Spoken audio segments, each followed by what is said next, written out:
The Ideal Board Shop opened a week before Thanksgiving of 2018. The Ideal stands for Isabel, Darren, Evelyn, Avery, and Laura, and the board, obviously, for our cutting boards.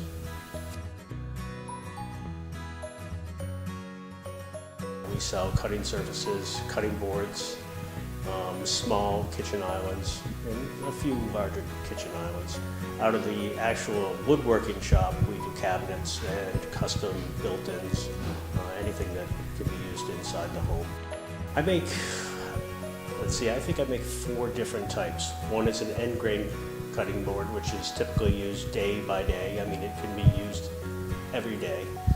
It will last for years, if not a lifetime, if properly cared for. There are flat grain cutting boards, which are more for display, not as much use.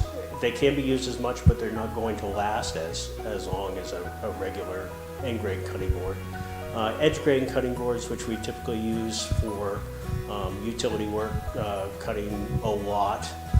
It's heavy, typically stationary. And then I have a veneer display board, which I actually make a shop-made veneer, and it's more ornamental than anything else. First, typically I have to select the wood, and usually then it requires me to plane the rough sawn lumber down. And once I get it flat and straight, then I typically do a segmented cutting board, so there's more than one piece to it.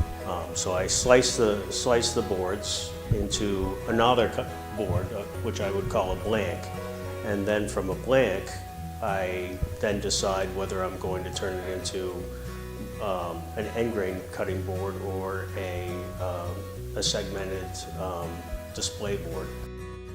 Sometimes I plan ahead, and sometimes I figure that out as I'm going along with each individual blank. So then once I've made the blank, then for an end grain cutting board, I would slice it into smaller pieces and then alternate the individual pieces back and forth into a design.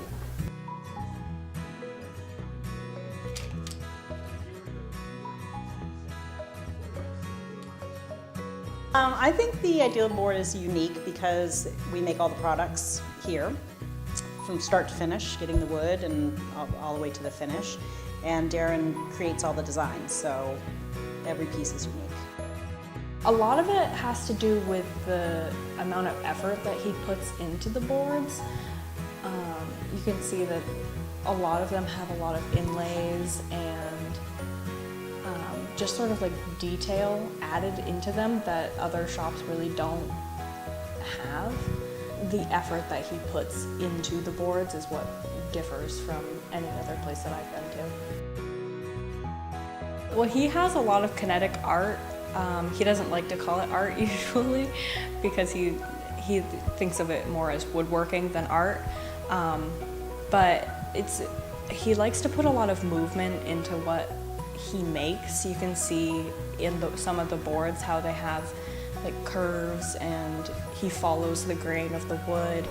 But the mobiles are really special because I don't think I've ever seen anything like them.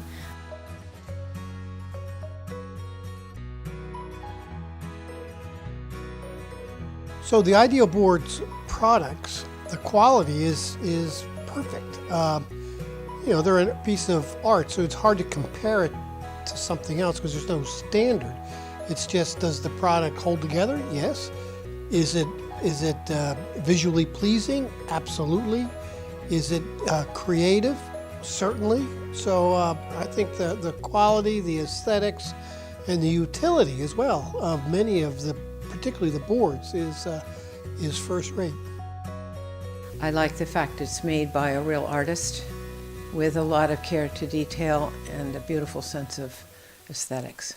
I've seen Darren's work for a number of years, and it's evolved, and it's always, he's a perfectionist, I would call him. It's always done to high quality. It's very clean, it's aesthetically well laid out, and Darren is very quietly welcoming when he comes in. He makes it warm. When he shows up in the room, it's nice to be with him.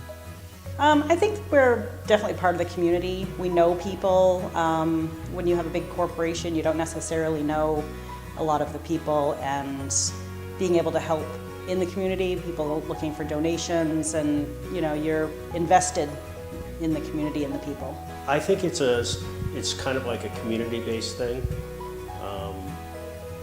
We all want to buy something that is handmade, and often we find ourselves going on Amazon, which has its place. I shop on Amazon, but getting to actually experience a shop owner, what he is going through or she is going through, and see what they're making. That's fun.